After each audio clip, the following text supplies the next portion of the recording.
¿Conocías este truco de filtros en Excel? Como por ejemplo, yo acá tengo una tabla y miren lo que voy a hacer. Vamos a dar clic acá en vendedor y vamos a filtrar aquí en este cuadradito, ¿no? Damos un clic acá y tenemos acá los filtros. Por ejemplo, si yo quisiera filtrar a todos los Carlos, entonces pongo acá Carlos y lo único que hacemos es dar en aceptar. Quiero que vean que ahora ya me acaba de filtrar a todos los Carlos, ¿no?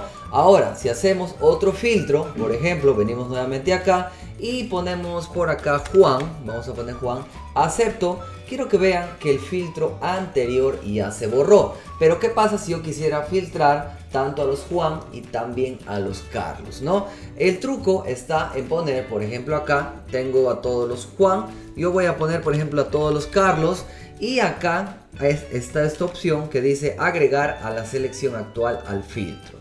Damos un clic acá, activamos esta opción, aceptamos y ahora tengo ya dos filtros aplicados a los vendedores, ¿no? Tengo tanto a los Juan y también a los Carlos, ¿no?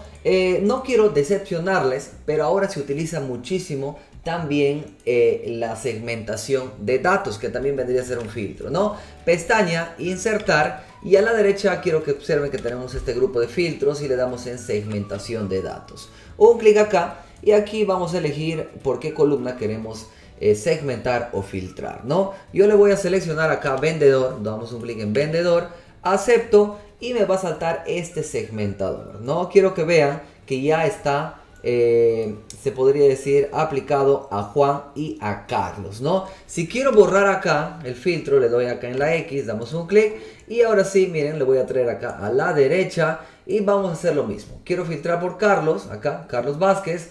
Y si queremos aplicar más filtros, vamos a dar un clic acá donde dice selección múltiple. Le damos un clic acá y seleccionamos, por ejemplo, a Juan. Ahí tenemos dos filtros. Quiero seleccionar también de repente a Liz Ríos. Tenemos tres filtros. Y también podría seleccionar, por ejemplo, a Pedro Noriega. Y tendríamos 4 filtros aplicados a vendedores. Si tienes alguna duda, alguna pregunta, por favor, coméntame abajo para poder responderte. Y nos vemos en un próximo video.